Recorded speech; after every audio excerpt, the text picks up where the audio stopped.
There is, quite frankly, a lot of noise on the internet when it comes to learning about new books. There's a lot of trending books, there's a lot of books people widely hate, there's a lot of books that are controversial, etc., etc.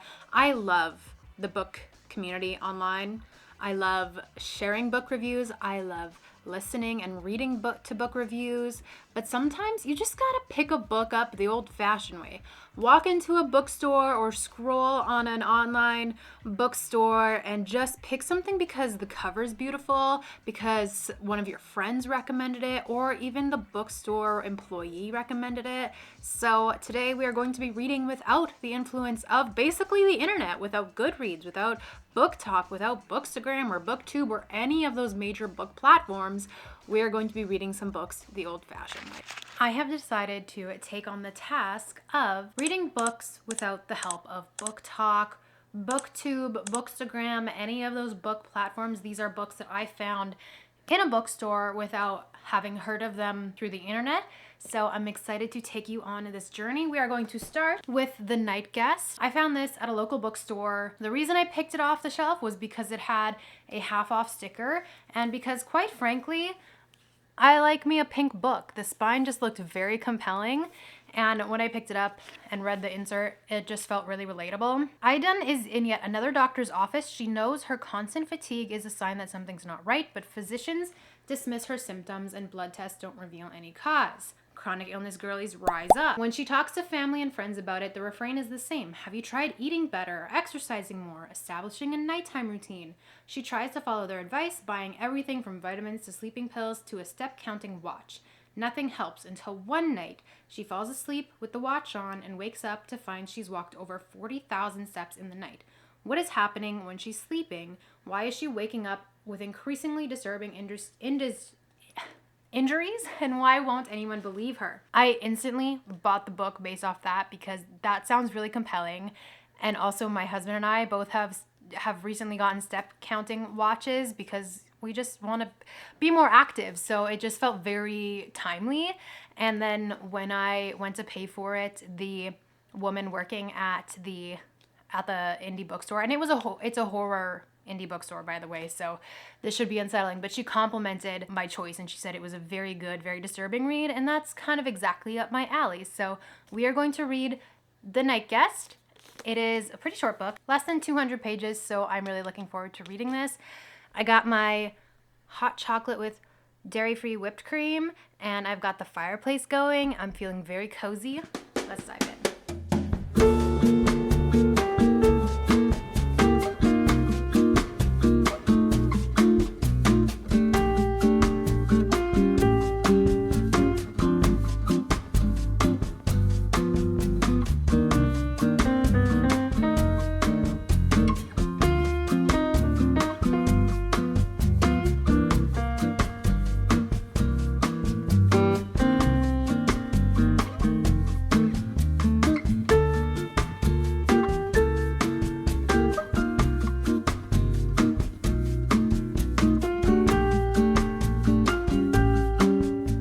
This is already I'm on like page 3.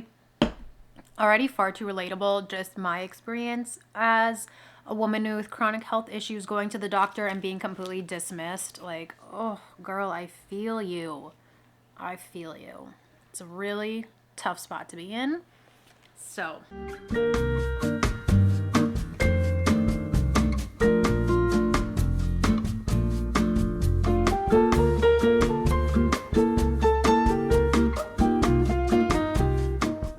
I'm about 50 pages in and I'm having a really good time so far. It's like I'm waiting for the shoe to drop.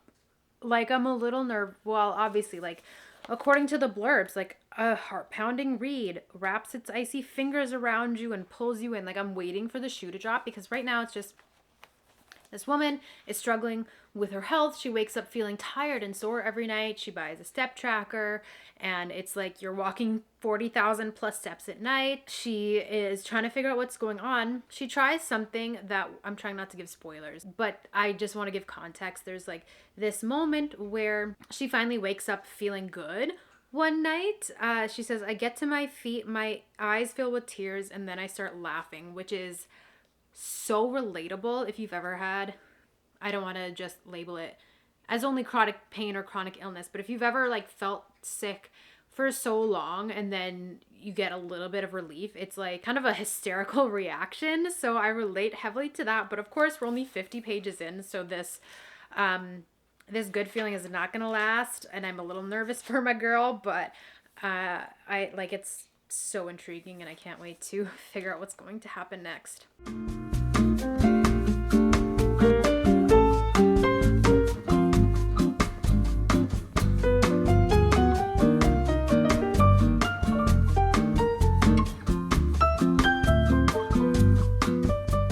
Well, I mean, I was right.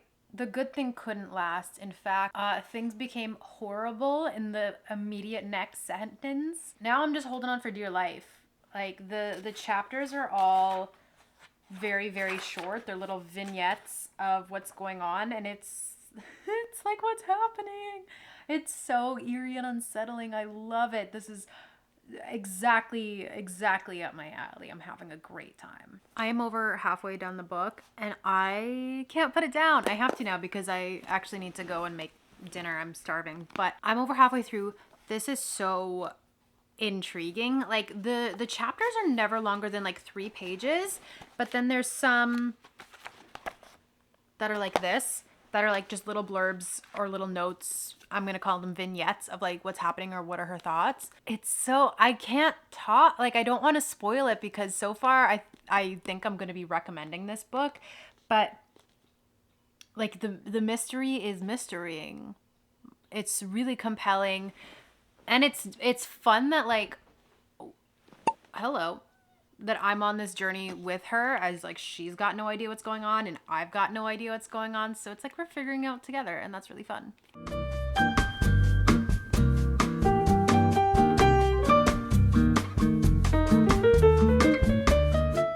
I have about 10 pages left in The Night Guest. It has been a truly wild ride.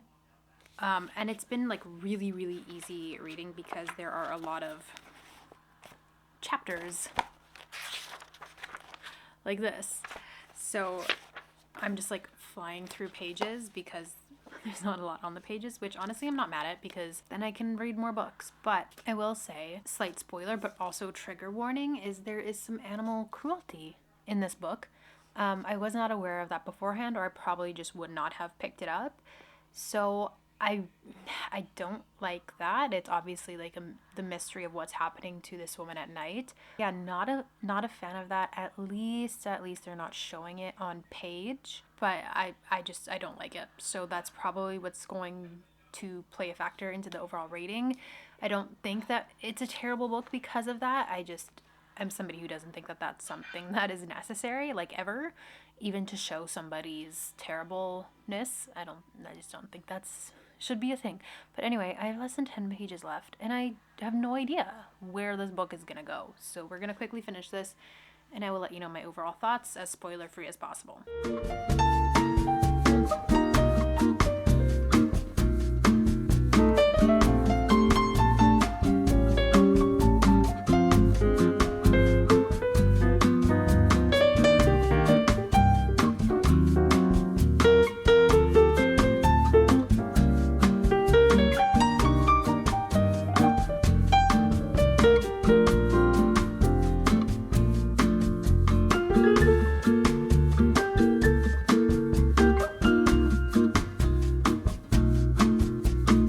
So ultimately, I was left with more questions than answers, which normally I like, but I think it was just too short of a book to really work for me. I did like a lot of elements. I didn't like the animal cruelty, and at the end of the day, that never really tied into any sort of explanation. The first half of this book was great until the animal cruelty started. And then it didn't even serve a purpose in the end. And so that kind of bothers me. I don't love that. Would have liked, if you're going to do something like that, it at least has to be a substantial part of the plot. It has to have been for something. And I'm sure it was, but I didn't get the explanation I needed. And so too 2.5 stars, 2 stars maybe. I'm gonna have to think on it.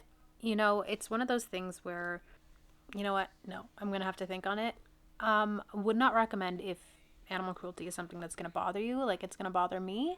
But other than that, it was a creepy tale. I wish that there was more of an explanation at the end. That being said, I do like it sometimes when there is no real explanation. We are starting book 2 of Reading Without the Influence of Goodreads, BookTok, BookTube, Bookstagram. Basically, without the influence of the internet, we are starting Women Talking by Miriam Toews. Yes, this is now an Oscar-winning film. However, the author lives in my home province. It is heavily to do with the culture and the heritage that I grew up with, the Mennonite colonies. I didn't grow up in a colony, but I am technically Mennonite, and we have lots of Mennonite colonies around. How do I describe Mennonite? I don't know. It's basically, well, it was a group of people that followed a guy named Menno Simon, and he created his own religion. It's kind of like adjacent to Christianity. They have a lot to do with each other, a lot in common. I think a lot of, at least where I am, Mennonites, like, I was born Mennonite, but I've never been like a religious Mennonite. I'm hoping I'm making sense. If you have no idea what this is, I'm sure that none of this is making sense, but I'm sure that this has been talked about because it is a famous book and it does have an Oscar-winning film. However, I don't hear about it on BookTok or on Goodreads or any of these other platforms unless it is heavily localized, because it's more of a local book, local author, local subject matter. So that being said, I've had it on my shelf for a long time. We're finally going to read it. Hi, future Katie here. Realizing I never gave you any context as to what the book was about, I gave you a lot of unhelpful backstory and information that is not helpful if you don't know the plot of the book. Women Talking is based on real life events that happened in a Mennonite colony. If you don't know what Mennonites are, the closest thing I can equate it to is the Amish culture. So on the edges of society, very religious, kind of closed off group of people. And the real life events was that a lot of women were assaulted in the night, some children included. And at first it was played off as attacks from Satan because the women were super sinful, and when that didn't fly any longer, they tried to pass it off as wild female imagination. So Miriam Toews, the author, kind of took those real life events and made a fictionalized world in which that group of women is having a meeting, having these minutes where they're talking about what to do next. So very heavy subject matter, and whether they're going to stay, fight, or leave is the context of the book. So it was quite literally women sitting around and talking about what to do next.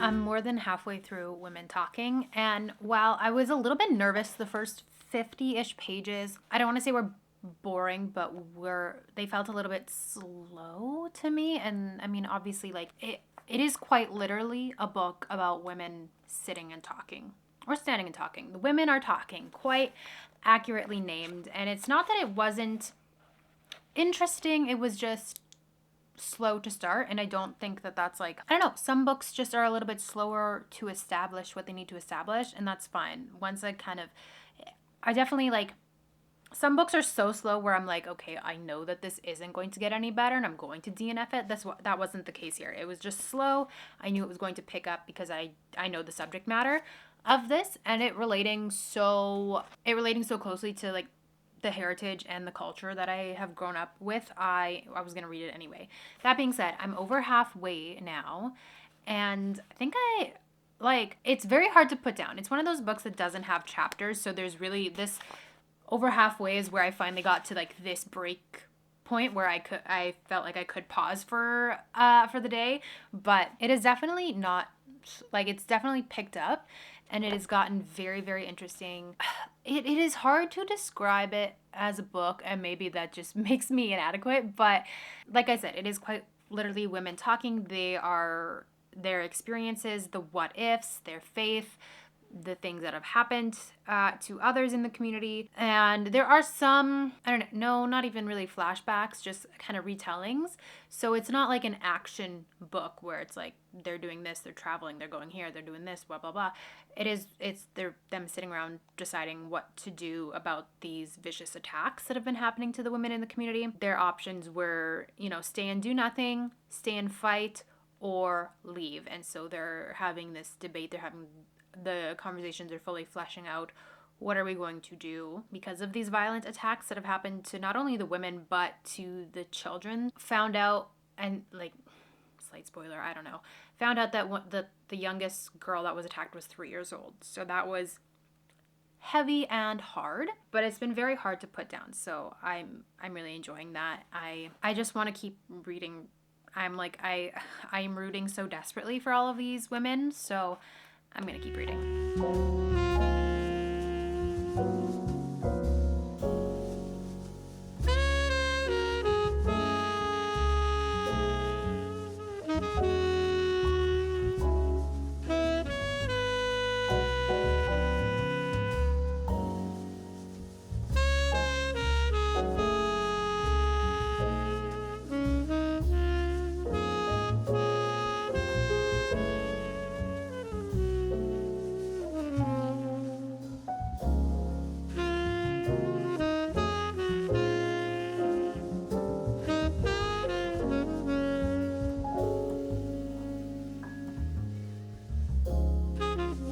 Somehow this book ended unexpectedly and exactly how I expected. I don't know how to say that I don't know how to explain that without spoiling it. I am happy. Oh, no. I'm not. It's leaving me I have a really hard time when it comes to books like these. However, they are like my favorite books. It obviously reminds me, I shouldn't say obviously, it reminds me of The Handmaid's Tale and other books I've read about women suffering at the hands of men in heavily religious spaces, and often in the name of religion or in the name of God. It is very inaccurate, but it is nothing new to what I haven't it's nothing new to what I have experienced firsthand growing up in a heavily religious community, in specifically a Mennonite community. And while I wasn't in a colony, like these women were in a colony, right? No technology, they're not allowed to learn how to read and write. They can't even read the very Bible that they're being taught. So there's this aspect of how is this religion being manipulated. So I have always, growing up in a Mennonite community, wow, I can't speak. Growing up in a Mennonite community, but not in a Mennonite colony, familiar with the colonies. I've been in circles and spaces where I've interacted with people from the colonies, where we've traded business, whatever, with them. So it's hitting me a lot closer to home. I'm familiar with a lot of these teachings, even if my family didn't necessarily practice them. But that being said, my heart just breaks for women being manipulated by men in religious spaces. I think that's about how I can sum it up, because I genuinely do love Jesus, but the Jesus that is used in books like this, in The Handmaid's Tale, and in these heavily religious doctrinated communities, colonies, that's not the same Jesus, right? So it's very hard to read, but I think a necessary read. And it's definitely something I'm very passionate about, women's liberation and religious freedom, etc. So it's been a heavy read. It was even more heavy because it is all the more relatable to me specifically. Something along the lines of The Handmaid's Tale. Margaret Atwood did blurb it on the back. So I would highly recommend, but it is definitely very heavy subject matter. So bear that in mind, but definitely no regrets on picking this up. I'm glad I finally got around to it. Miriam Toews writes really beautifully. Would recommend, but it is heavy subject matter, of course. Okay, third book that I'm going to be reading is We Hunt the Flame by Hafsa Faisal. I hope I'm saying that right. I picked this up on Book Outlet. I buy a lot of my books from Book Outlet, which is just a discount bookstore. You can usually tell because they got little dots on them.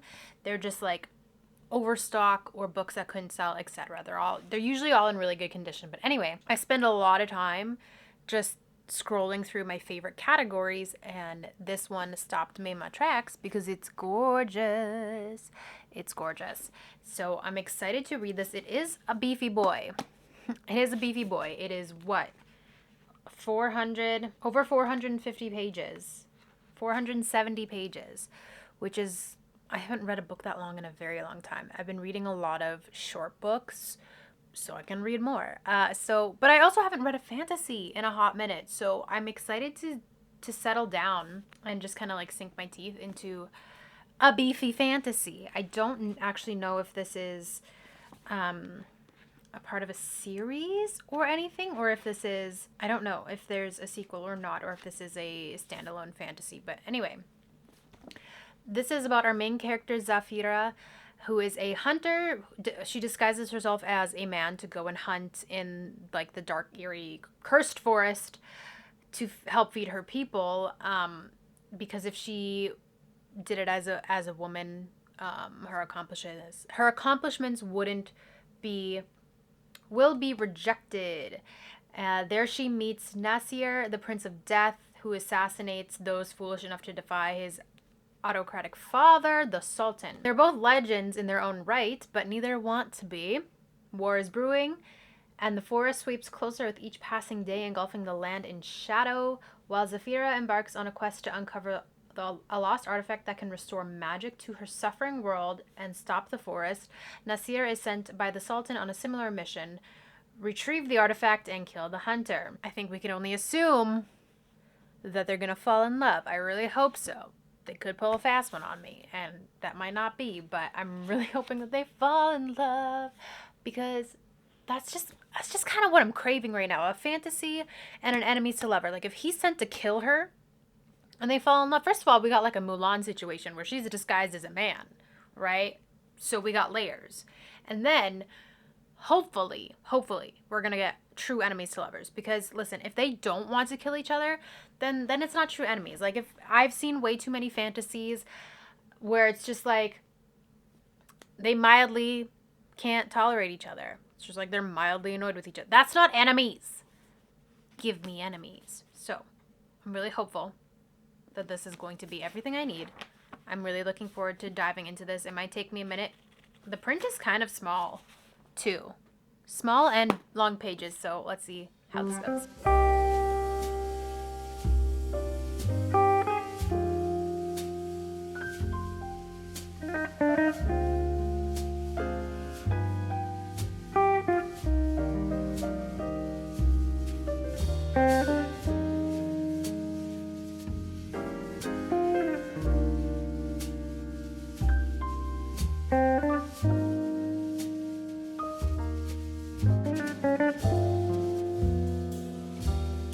I'm about 100 pages into We Hunt the Night, and I am eating it up, okay? I am eating this up. The stakes are about to get so high.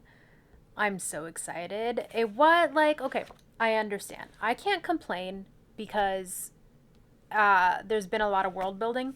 There's been a lot of setup. We've been flipping between the two main characters, Zafira and Nasir, and just kind of their backgrounds and what they are about to embark on. And now we are about to embark, and it's going to be so good. I'm so excited. Like, the kingdom, I think it's called, is it the kingdom? Yeah, the kingdom is in peril. So they both got their own mission, and it's going to be so good. I am so looking forward to it. I couldn't have asked for a better little fantasy so far, so I'm really excited to see how this goes. I have high hopes.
300 pages in, and I'm eating this up. 8 left, no crumbs. This is absolutely everything I needed. I haven't read a lot of fantasy lately. I've just been focusing on other things, so I've really missed fantasy. Enemies to Lovers only really works in a fantasy setting. Magic, obviously, in a fantasy setting. The world is so rich, and I'm having so much fun. The stakes are rising, and our assassin and our hunter have been forced to work together, and oh, it's so good.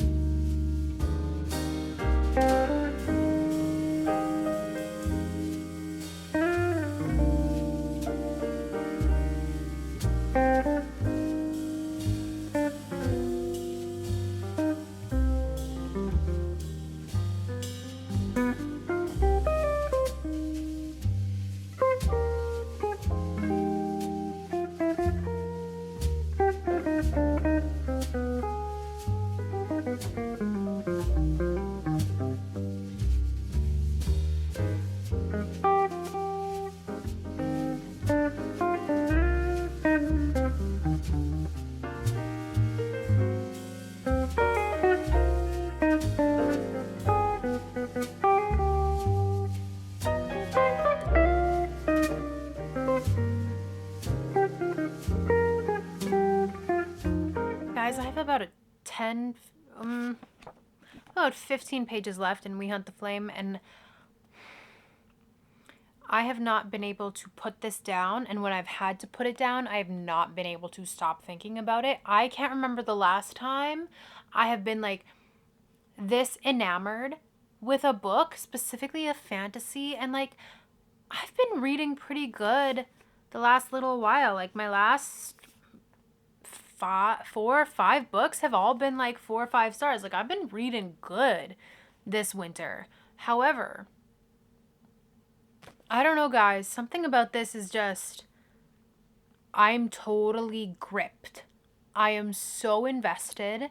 And maybe it's the fact that I haven't read like a long book in a while. This book is 470 pages. The font is pretty small compared to a lot of what I've been reading lately has been like 250 pages and like maybe a bigger font. So it's just like less books. So while they're really good and engaging and I've really enjoyed those books, they've just been over like that. Whereas this, it's taking me longer to read it. It's been like a week and a half since I started it, and I just can't wait to get back into this world. I can't wait to figure out how it ends. I've been like reading large chunks at a time, but then I've had to go like a couple days without reading it, and the whole time I'm just thinking about it. I'm just thinking about it and wanting to get back in. So I want to say that it's a 6-star read. That might just because I'm like riding this high right now. It's probably just going to be a 5-star read, which is phenomenal. That's as high as you can and should rate a book. I am going to quickly finish it and let you guys know what I think. I'm so excited to finish it, but also sad. I don't want it to end.